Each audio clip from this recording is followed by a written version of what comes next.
നീ നോക്കിക്കോ, അടുത്ത 10 ഓവറിലാണ് കളി മാറാൻ പോകുന്നത്. മിനിമം ഒരു 80 അടിച്ച് കയറ്റും.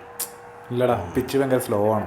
ഇനിയുള്ള ഓവറിൽ റൺ റേറ്റ് കുറയേ ഉള്ളൂ. അവന്മാർ സ്ലോ ബോളിട്ട് പിടിക്കും. ധോണിയാണ് ബാറ്റ് ചെയ്യുന്നത്, എല്ലാത്തിനും അടിച്ച് തൂഫാനാക്കും. ചുമ്മാ അതല്ല അങ്ങനെ വേൾഡ്സ് ബെസ്റ്റ് ഫിനിഷർ എന്ന് വിളിക്കുന്നത്. കഴിഞ്ഞ കളി കണ്ടായിരുന്നു, അയാൾ വീശി ആ പിച്ചിലെ പൊടി മുഴുവൻ അമ്പയറെ കണ്ണി പോയെന്നാണ് കേട്ടത്. നീ കുറേ ദിവസം കൊണ്ട് ഞങ്ങളെ ധോണിയെ കുറ്റം പറയണം. നീ നിർത്തിക്കോട്ടെ മര്യാദയ്ക്ക്. ആരാണെങ്കിലും രേഖ കളിച്ചില്ലെന്ന് നമ്മൾ ക്രിറ്റിസൈസ് ചെയ്യും. എടാ നീ നോക്കിയോ, അവന്മാർ ഓഫ് സൈഡിലും സ്ലോ ബോൾ ഇടും. ഈ പവർ പ്ലേയിൽ 40 റൺസ് കയറിയ ഭാഗ്യം. ബെറ്റ് പെറ്റാ നിന്നോട് പറ്റി ചോദിച്ചാൽ ഞാനല്ലോ. അയ്യേ പേടി പേടി. പേടിച്ചിട്ടൊന്നുമല്ല, എന്നോട് പറ്റിച്ചൊരു കാര്യമില്ല. അതെന്ത്? പൈസ കിട്ടില്ലോ. ഞാനെപ്പോഴാണ് നിങ്ങൾക്ക് പൈസ തരാനുള്ളത്? എപ്പോഴാണ് പൈസ തന്നിട്ടുള്ളത്? ഞാൻ പൈസ തന്നിട്ടില്ല. ഇല്ല. എത്ര പൈസയാണ് നിങ്ങൾക്ക് തരാനുള്ളത്? അത് പിന്നെ ഇല്ല, നിന്റെ കണക്ക് കാണൂല. ആരോപണങ്ങൾ ആർക്ക് വേണമെങ്കിൽ ഉന്നയിക്കാം, പക്ഷെ കൃത്യമായ കണക്കുകളും തെളിവുകളും വേണം. അല്ല ഒരു മിനിറ്റ്.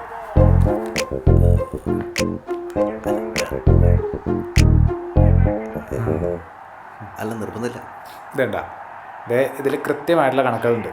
നീ എത്ര ദിവസം ഓരോ ദിവസവും എന്ത് കാര്യം പറഞ്ഞ് ബെറ്റ് വെച്ചു, അതിനെല്ലാം കൂടി എത്ര രൂപയുണ്ട്, എല്ലാം കൂടി ടോട്ടലായിട്ട് മൊത്തം നീ എനിക്ക് 7120 രൂപ തരാനുണ്ട്. നീ ഇതൊക്കെ എഴുതി വെച്ചിരിക്കുകയാണ്? ആ, വട്ടാണോ നിനക്ക്? വട്ടാ, മര്യാദയ്ക്ക് കാശെടുക്കും. ഇപ്പം എത്ര തരാനുള്ളത്? 7120 അല്ലേ? ഒരു കാര്യം ചെയ്യും, ഇന്നത്തെ പറ്റ 7120 വെക്ക്. നീ എന്തായാലും തോക്കും, അവനത് ക്യാൻസൽ ആയി പോയല്ലോ. ഓ അതിന് നീ ജയിച്ചാലല്ലേ? ഞാൻ എന്തായാലും ജയിക്കും.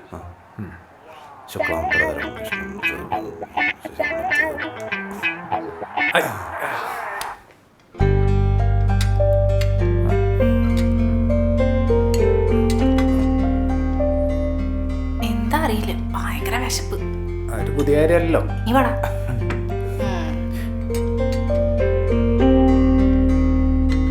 പൊന്നടി ഏജി മോനെ, നിനക്ക് ഇരുത്തിക്കൊണ്ട് പോഴ്ത്തുന്ന നല്ല ബോറ് പരിപാടിയാണെന്നറിയാം, എന്നാലും പറയാതെ വയ്യ. മൊട്ടക്കറി സൂപ്പർ, വേറെ ലെവല്. Thank you. ശരിയാട്ടോ, വേറെ എവിടെ പോയി കഴിച്ചാലും DIG ഉണ്ടാക്കുന്ന ഫുഡിന്റെ ടേസ്റ്റ്. കാര്യം മീനാക്ഷി പറഞ്ഞ ഇത്രയും ഓവർ റേറ്റഡ് ആണെന്ന് എനിക്കറിയാം, പക്ഷേ ഈ അവസരത്തിൽ ഞാനത് തള്ളിക്കളയുന്നില്ല.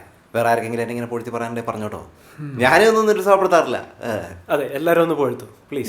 നീ എന്തെങ്കിലും പറയടി. കഴിക്കണതിന്റെ ഇടയിൽ സംസാരിച്ചാലേ എയർ കുടിക്കിട്ട് വിശപ്പ് പറയും. എനിക്ക് പറയാനുള്ള കാര്യം എന്താണെന്ന് വെച്ചാൽ, നീ എഴുത്തൊക്കെ നിർത്തിയിട്ട് വല്ല തട്ടുകടയിൽ തുടങ്ങും, ബെസ്റ്റ് ആയിരിക്കും. ഇവരിങ്ങനെ വല്ലതൊക്കെയാണ് പറഞ്ഞുകൊണ്ട് വരുന്നത് എനിക്ക് ഉറപ്പായിരുന്നു. അതെ ഞാനിതൊക്കെ ഒരു സ്നേഹത്തിന് പേര് ചെയ്യുന്നല്ലടാ, എല്ലാത്തിലും നീ ബിസിനസ് ഉണ്ടല്ലോ. എടാ നിന്റെ ഈ കുണഞ്ഞ പുച്ഛം കാരണടാ നിനക്ക് ഒറ്റ ഫ്രണ്ട്സ് ഇല്ലാത്തത്. എന്താണ് പറഞ്ഞോളൂ? അവൻ പറഞ്ഞ കറക്റ്റാ. അവി, നീ ഒന്ന് ആലോചിച്ച് നോക്കിയേ, നമ്മളെ പോലെ കുറച്ച് നല്ല ഫ്രണ്ട്സ് ഉണ്ടായ കാരണല്ലേ ഇവ ഇങ്ങനെയൊക്കെ ആയത് അല്ലേ? അല്ലേ? അത് ശരിയാ. അവിനെങ്ങനും കണ്ടില്ലായിരുന്നു സാമിന്റെ ലൈഫ് എന്തായാലും. അതാണ് എന്താവാൻ, ഞാൻ ഏതെങ്കിലും ഒരു മൾട്ടിനാഷണൽ കമ്പനിയിൽ ഒരു അടിപൊളി പ്രൊഫൈലിൽ വർക്ക് ചെയ്യുന്നുണ്ടാവും.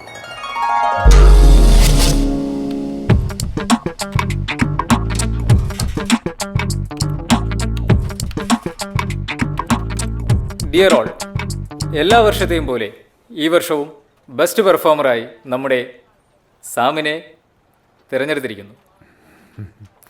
ഇത്രയും ഡെഡിക്കേറ്റീവ് ആൻഡ് ഹാർഡ് വർക്കറായിട്ടുള്ള ഒരു എംപ്ലോയിയെ എൻ്റെ ഇത്രയും നാളുള്ള ബിസിനസ് ജീവിതത്തിൽ ഒരിക്കൽ പോലും ഞാൻ കണ്ടിട്ടില്ല.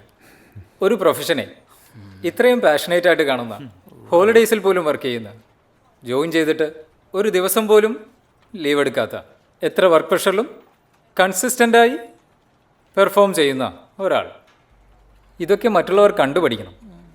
ചിലരിവിടെ വർക്ക് ചെയ്യുന്നുണ്ടോ എന്ന് പോലും അറിയില്ല. ഇത് സാറിനെ തന്നെ ഉദ്ദേശിച്ചു. ബട്ട് എല്ലാ ക്വാർട്ടറിലും സാലറി ഹൈക്കിന് വേണ്ടി കൃത്യമായി എൻ്റെ ഫ്രണ്ടിൽ വരും.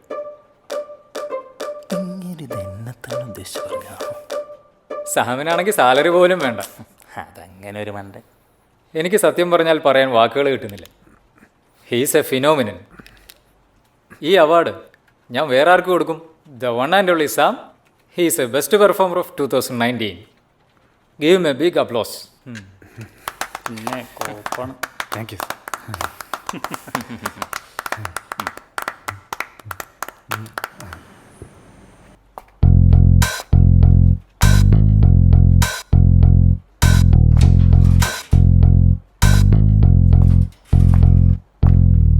സാം, കാര്യമൊക്കെ ശരിയാണ്. നമ്മളൊക്കെ ഈ കമ്പനിയിലെ എംപ്ലോയീസൊക്കെ തന്നെയാണ്. എന്നും വെച്ച് ഇത്രയും നേരം എല്ലാ ദിവസവും ഇരിക്കാന്നൊക്കെ വെച്ചാൽ അത് മറ്റേ എംപ്ലോയീസിനെ കൂടി ബാധിക്കില്ലടോ. എല്ലാവരും തന്നെ പോലെ ബാച്ചിലേഴ്സ് ഒന്നുമല്ല. അവരൊക്കെ വർക്ക് ചെയ്യുന്നത് സ്വന്തം ഫാമിലിക്ക് വേണ്ടിയാണ്. അതുകൊണ്ട് കുറച്ചൊക്കെ റിലാക്സ്ഡ് ആവാടോ. സോറി സർ, എനിക്ക് ഈ ജോലി ഭയങ്കര പ്രധാനപ്പെട്ടതാണ്.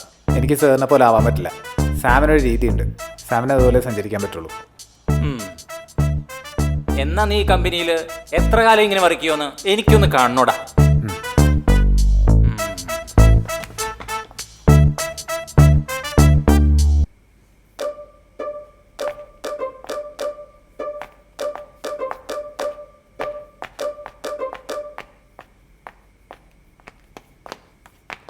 അവസാനമായിട്ട് എന്നോട് ചോദിക്കാം, എന്താ നിന്റെ ഉദ്ദേശം? ഒന്നില്ലെങ്കിൽ എൻ്റെ ടീമിലെ മറ്റുള്ളവരെ പോലെ ഞാൻ പറയുന്നതായിട്ട് ഇവിടെ നിൽക്കാം. അങ്ങനെ നിന്ന ഉണ്ടാവുന്ന ലാഭം നമ്മൾ ഒരേപോലെ ഷെയർ ചെയ്യും.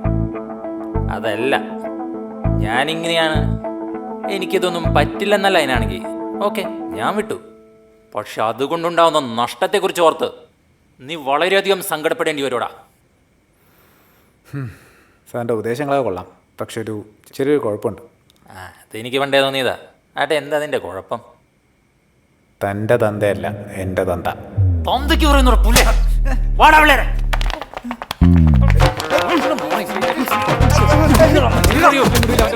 എന്റെ കുട്ടിയെ മാമത് സോല എനിക്ക് മര്യാദയ്ക്ക് കൂടാൻ പറ്റിയില്ല.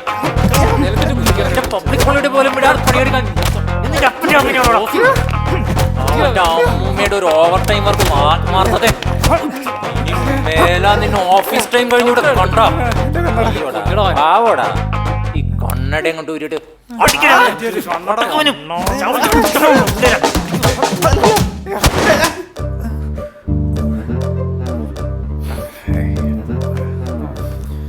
എന്തൊരു സാമ്പോയി? എന്താ പറ്റാ? ഒന്നുമില്ല. നിന്റെ മോൻ കണ്ടിട്ട് ആരോ കരണം തള്ളി പൊളിച്ച പോലെ ഉണ്ടല്ലോ. ആരും അല്ല, അതെ ഞാൻ എനിക്ക് എരിയുള്ള മുട്ടക്കറി കൂട്ടുമ്പോൾ ഈ മുഖം ഇങ്ങനെ വെറുത്ത് വരും. അതാണ് ചേച്ചിയോട് പറയാം, എരിവ് കുറച്ച്. എന്താ അവി? നമ്മളില്ലാത്ത അവസ്ഥയെ കുറിച്ച് അവൻ ആലോചിച്ച് നോക്കിയാന്ന് തോന്നുന്നു. ആരെങ്കിലും കരണടിച്ച് വിളിച്ചായിരിക്കും സ്വപ്നം കണ്ടത്. ഞാൻ ചോദിച്ചതിന് നൈസായിട്ട് മുങ്ങിയതാണ്. സാമിന്റെ കാര്യം നമുക്ക് ആലോചിക്കാവുന്നതേ ഉള്ളൂ. പക്ഷെ ഞാനില്ലായിരുന്നു ചവിയുടെ ലൈഫ് എന്തായനെ? ഷോ വൻ കോമഡി ആയനെ. വിനോദേട്ട അവിയെ കൊണ്ട് ഇക്ഷ ഇണ്ണ ഇഞ്ഞ ച വരപ്പിച്ചേനെ. നമ്മുടെ വിനോദേട്ടൻ ഒന്ന് പോകുമീനു. വിനോദേട്ടൻ എന്ത് പാവെന്നറിയോ? എന്നൊക്കെ ഭയങ്കര കാര്യമാണ്. അതെ അതെ, ഞാൻ അവിയുടെ ലൈഫിൽ ഇല്ലായിരുന്നെങ്കിലേ കല്യാണ ഫോട്ടോഗ്രാഫർ ഓഫ് ദ ഇന്ത്യ ആയനെ. ആഡ് മേക്കർ പോയിട്ട് ഒരാട് വെക്കാൻ പോലും പറ്റില്ലായിരുന്നു. പിന്നെ പറ്റിപ്പോയി സാറേ. ഇത് കൂടി കൂട്ടിയിട്ട് ഇത് എത്രാമത്തെ തവണയാണ് ഓരോരോ കല്യാണത്തിന് പോയിട്ട് എന്തെങ്കിലും മണ്ടത്തരം കാണിച്ചോണ്ട് വന്നോളൂ. ഈടെ പെണ്ണും ചെറുക്കന് താലി കെട്ടുന്ന സമയത്ത് അവരുടെ മുഖമില്ല. ഇത് അവരാണോ എന്ന് അവരെന്നോട് ചോദിച്ചാൽ ഇത് അവരാണ് എന്ന് ഞാൻ അവരോട് എങ്ങനെ പറയും? സാറ്, ഞാൻ അവരോട് അച്ചക്കനോട് കുറെ തവണ പറഞ്ഞാണ് ക്യാമറ നോക്കി താലികെട്ട്, ക്യാമറ നോക്കി താലികെട്ടാൻ. അപ്പൊ ആ ചെക്കനാണ് പറഞ്ഞത് ക്യാമറ നോക്കി താലിയിട്ട് ഉന്നം തെറ്റി പോകുന്നു. ഇങ്ങനെയൊക്കെ പറഞ്ഞു ഞാൻ എന്താ ചെയ്യും സാർ? അത് മാത്രമല്ല, നോക്ക്, ആ എടാ ഇതിനകത്ത് ഏതെങ്കിലും ഒരു ഫോട്ടോ ഉണ്ടോ ഷെയ്ക്കില്ലാത്ത? നീ അവിടെ നിന്ന് ഡാൻസ് കളിച്ചിട്ട് ആണോ ഫോട്ടോ എടുക്കുന്നോ? സാറേ, അതിനൊന്നും കഴിക്കാണ്ടല്ലേ സാറേ പോയി ഫോട്ടോ എടുക്കാൻ പോയത്? കേക്ക് എന്നിട്ടും അവിടുന്ന് ഒരു അപ്പൂപ്പൻ എന്നെ പിടിച്ച് തള്ളി മാറ്റിയാ ചെയ്തത്. അപ്പൂപ്പൻ നിന്റെ എന്നിട്ടും ഞാൻ കഷ്ടപ്പെട്ടിട്ടാണ് ഈ ഫോട്ടോ ഒക്കെ എടുത്തത്. കഷ്ടപ്പെട്ടെടുത്തതിനെ കുറിച്ചൊന്നും പറയണ്ട, ഞാൻ ഇതിനകത്ത് കാണുന്നുണ്ട്. ആ അതെ, ദേ കണ്ടോ, എടാ പെണ്ണും ചെറുക്കനും മറ്റേ മധുര വെക്കുന്ന സമയത്ത് നീ എന്ത് ഫോട്ടോ എടുത്ത് വെച്ചിരിക്കുന്നത്? അതെന്താ സംഭവിച്ചെന്നറിയോ? കെട്ട് കഴിഞ്ഞ ഉടനെ എനിക്ക് ബാത്റൂമിൽ പോകാൻ മുട്ടിട്ട് ഞാൻ പോയിട്ട് വന്നപ്പോഴത്തേക്കും കേക്ക് അവരൊക്കെ പോയി, ചടങ്ങ് കഴിഞ്ഞ എല്ലാവരും പോയി. അപ്പൊ ഞാൻ എന്താ ചെയ്യാ? അപ്പൊ ഞാൻ സാറ് പറഞ്ഞവർ എങ്ങനെയെങ്കിലും അഡ്ജസ്റ്റ് ചെയ്യാൻ വേണ്ടി ഒരു വലിയമ്മയെ പിടിച്ച് അവിടെ ഇരുത്തിയിട്ട് പാലും മഴയൊന്നും കിട്ടില്ല, അതുകൊണ്ട് കുറച്ച് പച്ചവെള്ളം വെച്ച് അഡ്ജസ്റ്റ് ചെയ്ത് ഞാൻ ഫോട്ടോ എടുത്ത്. അതെ, ഞാൻ വെള്ളമല്ലേ കൊടുത്തുള്ളൂ. ചേട്ടൻ ഇതുപോലെ ഒരു കല്യാണത്തിന് ഇതുപോലെ വൈകി ചെന്നിട്ട് എന്താണ് മറ്റേ വേറെ എന്തൊക്കെ കലക്കി കൊടുത്തിട്ട് ആ ചെക്കനും പെണ്ണും ബോധം കെട്ടി വേണമെന്ന് എനിക്കറിയാം. എടാ സർവനാശേ, എടാ ഇതിന്റെ പേരിലെങ്ങാനും അവര് പേയ്മെന്റ് കട്ട് ചെയ്താ നിന്റെ ഒരു വർഷത്തെ എത്ര? ഒരു വർഷത്തെ ശമ്പളം ക്യാൻസൽ, മനസ്സിലായി? ഇപ്പൊ വാരിക്കൂരി കുറെ തരുന്നുണ്ടല്ലോ. ഒന്നും പറഞ്ഞില്ല മോലാളി. ആ നീ വൈസ്മാൻ ക്ലബിന്റെ ആനുവൽ ഡേ ഫംഗ്ഷന്റെ ഫോട്ടോസ് പ്രിന്റ് ഔട്ട് ചെയ്ത് എടുത്തോ? ഇല്ല. എന്തെടുക്കാത്തെ? അത് മറന്നുപോയതാ. കുഴപ്പമില്ലല്ലേ, അയച്ചാ മതിയല്ലേ? എന്തു പറ്റിയവി? അമ്മ തല്ലിയോ? ഇല്ല, ഞാൻ അമ്മയെ കണ്ടിട്ട് കുറെ ദിവസമായില്ലേ, ചിലപ്പോ അതുകൊണ്ടാവും. ഓ, ഞാൻ വിചാരിച്ചു അവനാരെങ്കിലും തല്ലിയിട്ടുണ്ടാവുന്നു. വിനോദേട്ടനെങ്ങാനും തല്ലിയോ? ഞാൻ പോവാ, നീ ഊള സീരിയലും കണ്ടിരുന്നു.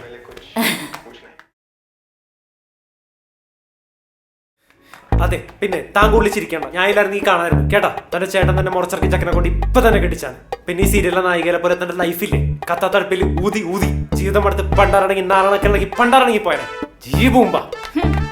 പിന്നെ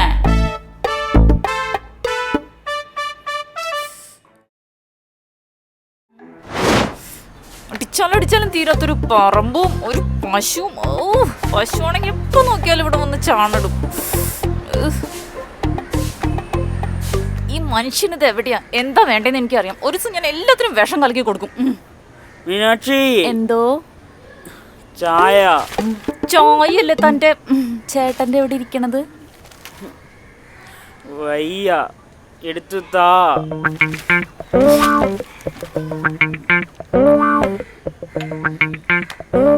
ഇങ്ങനൊരു മടിയനാണല്ലോ ദൈവമേ എന്റെ തലയെ കെട്ടി വെച്ചത്.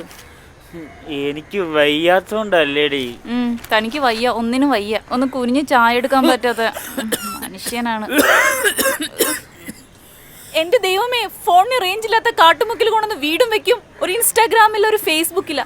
ഞാൻ ട്വീറ്റ് ചെയ്തിട്ട് എത്ര കാലായി. എന്തിന്? ഞാനൊരു സെൽഫി എടുത്തിട്ട് ആരോട് പറയാൻ, ആര് കേക്കാൻ? ഞാൻ എന്റെ വീട്ടിൽ പോവാണ്, എനിക്ക് മടുത്തു. എന്റെ ഡ്രസ് കൂടി പെട്ടിലാക്കി ഞാനും വരാം. തന്റെ ഡ്രസ്സ് മാത്രല്ല തന്നെ ഞാൻ പെട്ടിലാക്കുന്നുണ്ട്. I want divorce. എനിക്ക് മടുത്തു. എനിക്ക് ഇപ്പൊ ഡിവേഴ്സ് വേണം. ഡിവേഴ്സ് ആണോ? Oxygen, I need oxygen. എന്താണ് ഇങ്ങനെ വരുന്നത്? എന്താ പ്രശ്നം? അയ്യോ ദാഹിച്ചിട്ടാണോ? അത് ചൂടിൻ്റെ. എന്തടി ചേച്ചി? നീ പറഞ്ഞില്ലേ ഓക്സിജൻ വേണം തോന്നുന്നുണ്ടെന്ന്. അത് ചൂടിൻ്റെ, എനിക്ക് കിടക്ക് തോന്നാറുണ്ട്. പിന്നെ ഇത് ചൂടിന്റെ ഒന്നല്ല. അല്ല പിന്നെ എന്താ മീനുമോളെ? ഒന്നുമില്ല. എടാ വെള്ളം തിളച്ചു പോണ്ട, സ്റ്റൗ ഓഫ് ചെയ്യടാ.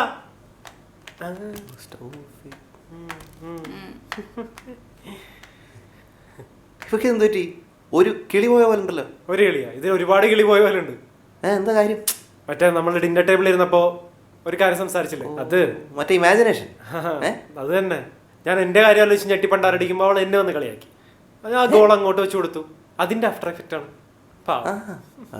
പാവം മീനാക്ഷി, ഞാൻ ഒന്ന് പോയി സമാധാനിപ്പിക്കട്ടെ. അയ്യോ വേണ്ട, ഇന്ന് മോന്റെ ദിവസമല്ലേ, നീ പാത്രം മൊത്തം കഴിയിട്ട് പോയാ മതി. ഓ കഴുകിക്കോളാം. ആ കഴുകുന്ന. ഞാൻ കഴുകിക്കോളാം. ആ കഴുകു. പാത്രം കഴുകല്ലേ.